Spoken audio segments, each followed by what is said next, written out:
Extreme Rules. Just like the Royal Rumble in 2014 and 2015, the Extreme Rules pay-per-view franchise is the next to be in Pittsburgh one year, followed by Philadelphia the next year. Pennsylvania are lucky bastards. Don't you shush me! Also, hilarious reference to the fact that the main color of WWE Extreme Rules is red, but a close-up of Lacey Evans' lips isn't exactly what I had hoped for. 95% of the matches on this promo wheel isn't even going to be part of the show. As a matter of fact, I would have preferred that they brought back that roulette wheel or something to determine tonight's matches, or make this a semi-return to Cyber Sunday. Extreme is coming. That I'm assuming Extreme was stuck in traffic throughout this entire event if that was the case. I would honestly remove sins if WWE surprised us all by having this no-holds-barred tag team match be the unannounced opening to Extreme Rules, because nobody would expect a match with The Undertaker to kick off a pay-per-view. The commentators should have just welcomed us to the show, and then we immediately hit The Undertaker's bells. That would have gotten sins removed. We take our yard back. But wasn't Roman Reigns the one who literally said, "This is my yard now," after defeating The Undertaker at WrestleMania 33? Shane McMahon just made his introduction more embarrassing than Mike did last week. And here comes the Fuck you, shut up. out of stars of the new movie Hobbs and Shaw. Michael Cole acting like Roman Reigns is starring in Hobbs and Shaw when that is clearly not the case, unless his character tags along with The Rock and Jason Statham. As far as I know, Roman just has a small role. He turns his attention to McIntyre and McMahon. Because reasons, and because he made a complete fool of himself the last few times he wrestled in Saudi Arabia. If this match is a no-holds-barred match, then what's the point of tagging in and out? Honestly, all four wrestlers should be allowed in the ring at the same time. Otherwise, why the hell are we calling this no-holds-barred, huh? That Rock Drew McIntyre, a heavy... No. There is no way Roman Reigns has problems lifting Drew McIntyre for a Samoan drop, having hit that move on him several times in the past. Sure, Drew is fighting to get out, but Roman clearly looks like he can't do it. Roman's spending precious time staring at The Undertaker when he could be punching a cornered Shane McMahon. Shane trying to make... That made me laugh, seeing The Undertaker toy with Shane McMahon and getting to Drew McIntyre before yanking him away.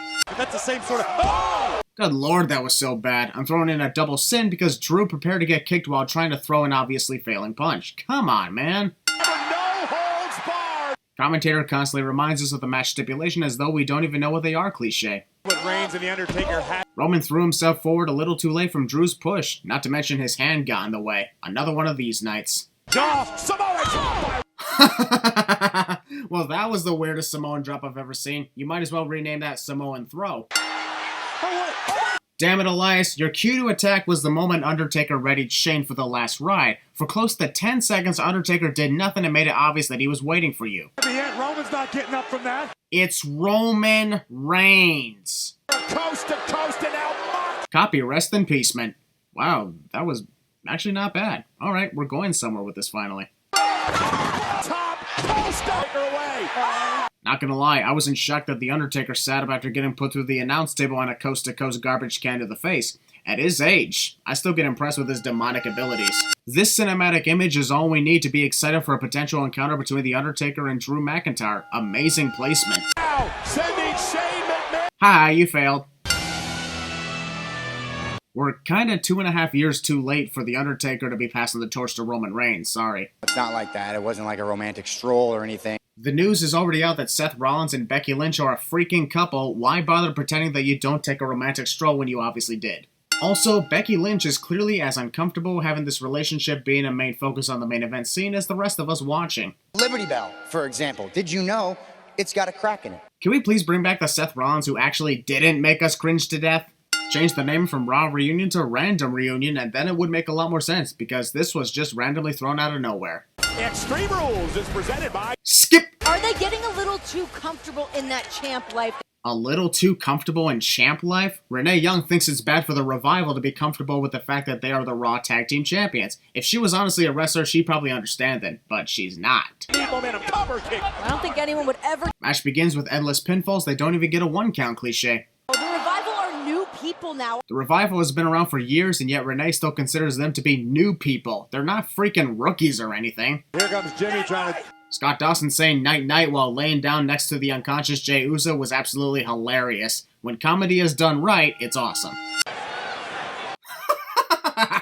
That is freaking awesome. Hey, this is what makes an elite tag team. Can we not constantly use the term elite all the time, please? I feel like everyone is taking obvious shots against each other. Why can't we all just get along? Looking to put Jey Uso up. That was a little awkward considering Scott was already dropping Jay before Dash Wilder could connect the elbow drop. Not to mention, I don't think Jay was in the right position on Scott's knee. At the moment.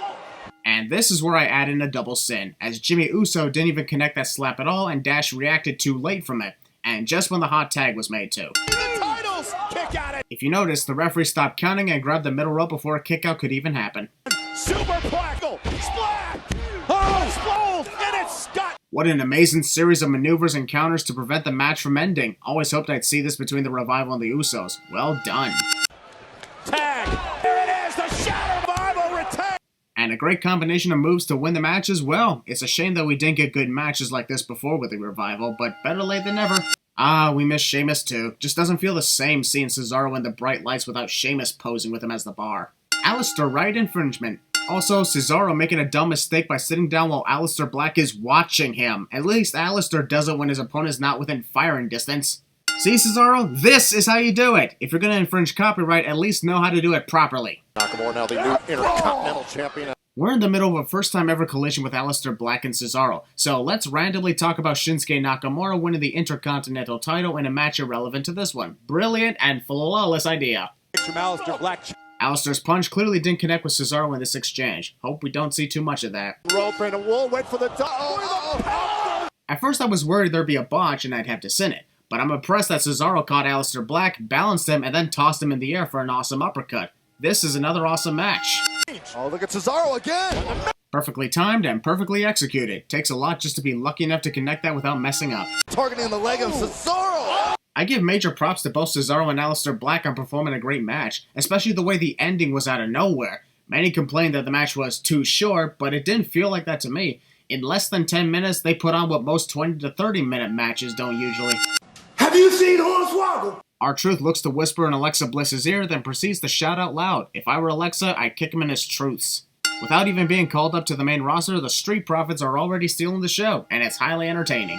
Previously on WWE. Once again, it's absolutely ridiculous that a singles championship is being defended in a 2-on-1 handicap match, where if the team wins, they share it as co-champions. With the Women's Tag Team Championship existing in WWE, this makes it only worse. Why bother trying to co-hold the SmackDown Women's title when Alexa Bliss and Nikki Cross could just become the Women's Tag Team Champions? For her friend, Alexa Bliss. With her friend. A majority of the commentary in this match is Corey Graves defending Alexa Bliss and Nikki Cross, Tom Phillips trying to call the action, and Byron Saxton kissing Bayley's ass. Oh no! Bayley's hand must definitely be broken after I fell on the stairs like that. Ouch! What a devastating slap to the air. You can literally feel the air's pain after that hard slap. Alexa is rude. Blatant disrespect from Bliss. Who cares if Alexa is blatantly being disrespectful to Bayley? When you're in a championship match, respect must always be thrown out the window until it's over. Otherwise, you'll be too weak to annihilate your opponent. I'll give Bayley props on this double submission she has on both Nikki Cross and Alexa Bliss. Works very well even if it doesn't give her the victory. Very weird to think that if Braun Strowman and Bobby Lashley didn't blow up the Raw stage, almost nobody would be interested in this upcoming Last Man Standing match. Do something extremely epic and everyone will be hooked. Easy. To be the last man standing! Well, I guess since Mike Rome didn't explain how to be the last man standing, the commentators have an excuse to annoyingly remind us of the rules later on. Looks like they finally found a loophole to that sin, but will it be enough? Braun Strowman probably didn't realize that his entrance was coming up next and he was running late, hence the 30-second delay from the moment that he usually enters with his music. Also, WWE stated that Braun suffered a ruptured spleen from the destruction of the stage 2 weeks ago. Obviously, that never happened, but if you're trying to have a storyline injury, at least be realistic about the severity of it. A ruptured spleen would cause Braun to be out for longer than 13 days. This will not be. Pre-match assault. Also, why the hell hasn't the referee rang the bell to begin this last man standing match? No rules state that the match has to start in the ring, so let's fucking go! Honestly, the way Bobby Lashley connected the spear and the way Braun Strowman landed from the spear was very bad. Right after we had to see Braun run more laps around the ring too. This is the persona that we expected out of Lashley. And it took him over 1.5 years to showcase this personality that we've been expecting out of Bobby Lashley. This is a different Bobby Lashley. Is that all you have to say when it comes to this match? Repeating the same thing about how this is a different Bobby Lashley or the persona we expected? Braun Strowman is someone who can't be taken down that easily, yet Bobby Lashley assumes he has enough time to taunt the audience. What could possibly go wrong with this distraction?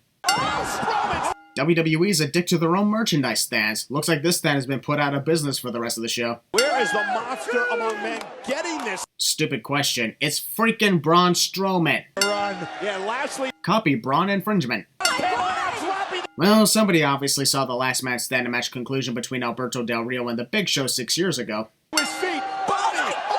Stop it, Renee. Your reactions just aren't good enough for moments like this. I apologize, but that was just as cringe as the time Drew McIntyre practically murdered Dean Ambrose. Just when the other commentators thought they were safe from harm, nope.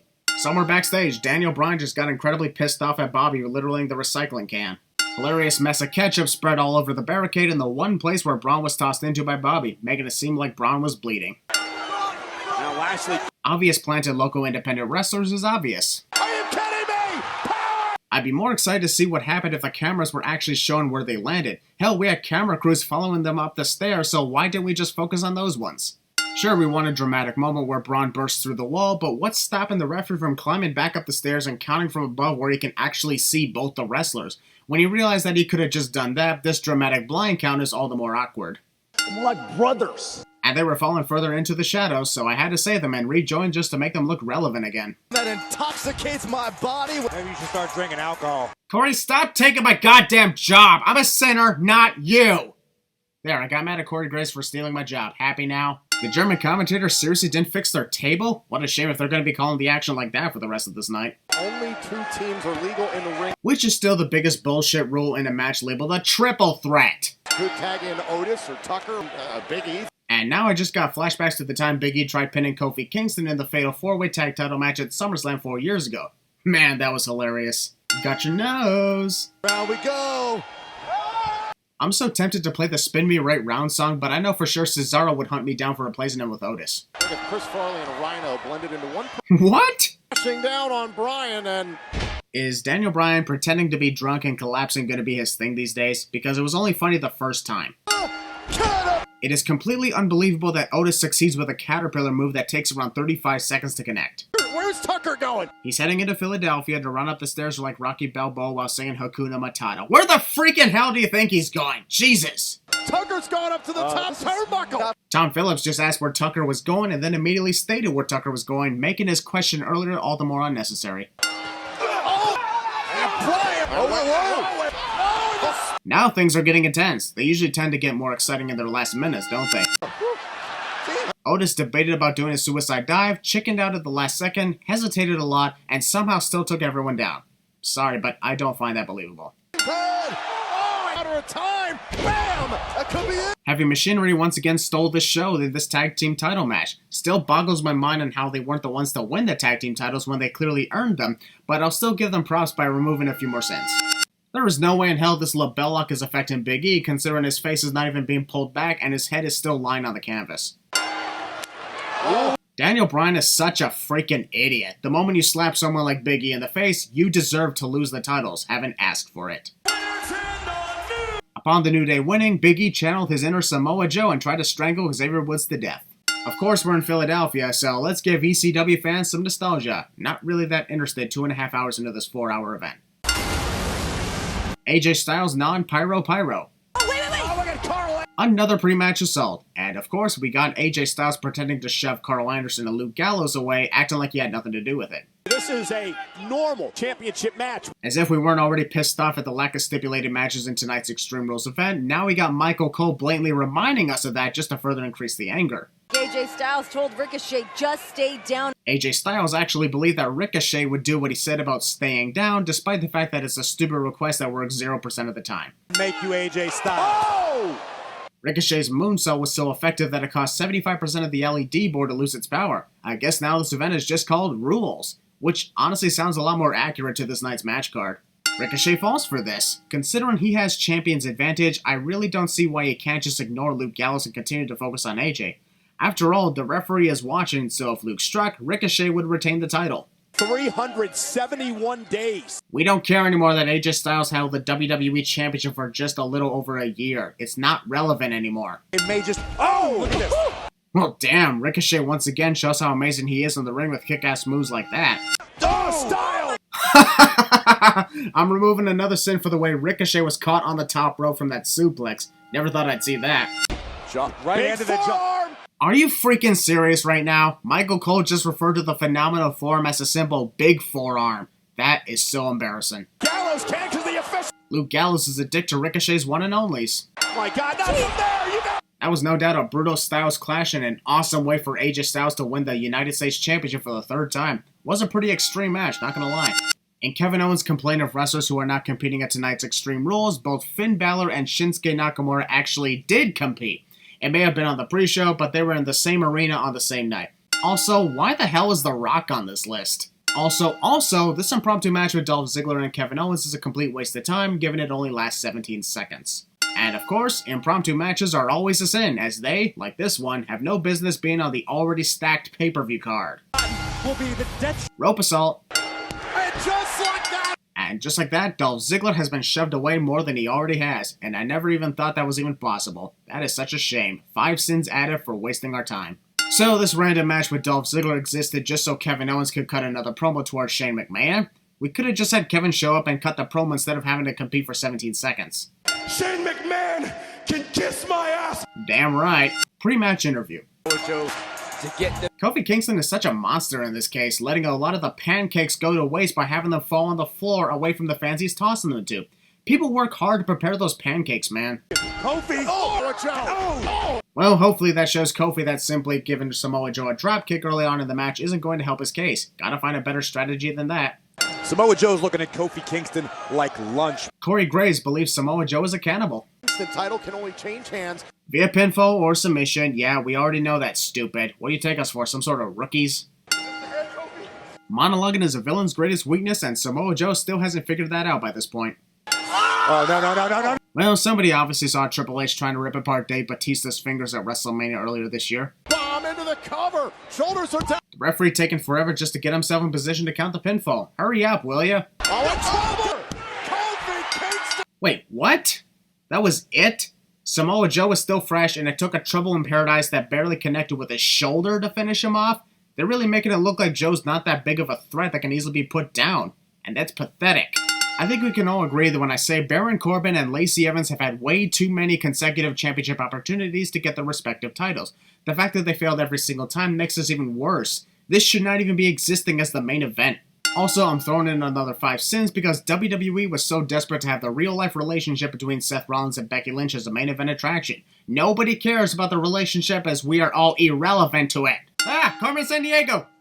Would you take away something? Oh, you fucking pervert. She writes a man's name on her butt. She said, knowing full well the name Mox was written across her own rear end as she spoke those words. I see you, Corey. You were trashing Seth Rollins just now, but then proceeded to start drumming with your pencil to the beat of his music. Upon the bell ringing, Lacey Evans immediately turns her back on Becky Lynch. After 2 consecutive pay-per-view title matches where she immediately tapped out, why would Lacey continue to go soft on Becky? This match is an Extreme Rules match, so why can't we also make this an intergender tag team match? There are no rules that state the women can't fight the men and vice versa, if it's literally titled Extreme Rules. Also, considering championships should be won specifically by the wrestlers themselves, it's stupid that someone can win a title without even doing anything. Hence why this should have been an elimination match, where if Becky retains against Lacey or vice versa, then they are both done, thus leaving Seth and Baron to compete. Both teams will have to tag in and out. What will happen if they don't? They can't get disqualified, they can't get counted out, so what's the worst that could happen if they all decide to fight at once? And Lacey will make a tag, which will bring in Seth Rollins. Even though the wrestler Lacey tagged in was clearly Baron Corbin. Lacey with a kendo. If this is allowed, then once again, what's the point of having to tag in and out and having certain genders face each other? I'm just saying, these rules are bullshit. Universal Women's title on the line. I'm sorry, but I can't stop laughing at the fact that mixing the 2 titles to be called the Universal Women's Championship is one of the weirdest combinations I've ever heard. Looks like it's time to pause this match and begin a game of musical chairs. No thanks, not interested in that. Gonna unleash on Ow, my ass! There as well, but Becky. Oh my God. I'll actually take a sin off because Becky took a fallen steel chair to the face and didn't even freaking flinch. Yes, it was not supposed to happen, but it shows how much of a badass she can be. Like when Captain Marvel didn't even react to Thanos giving her a headbutt in the Avengers Endgame movie. She may be the new Raw Women's Champion. To all who say Lacey Evans sucks at wrestling, bet you can't do that. Got to be.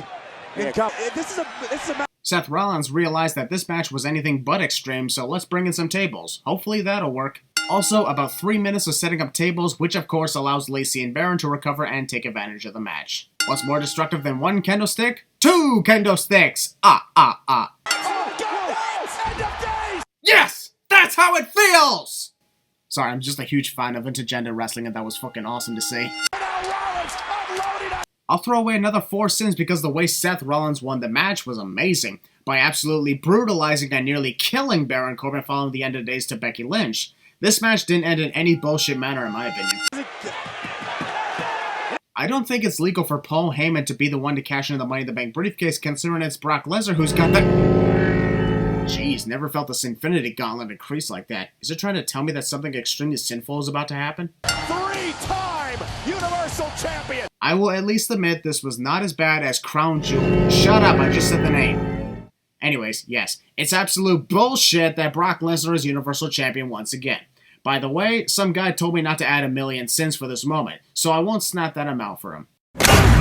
Instead, I snapped in 2,000,000 sins, because that was deserved. Don't ever tell me how I should handle my sins videos. I make the decisions around here. Also, so much for Seth Rollins being the Beast Slayer now, right?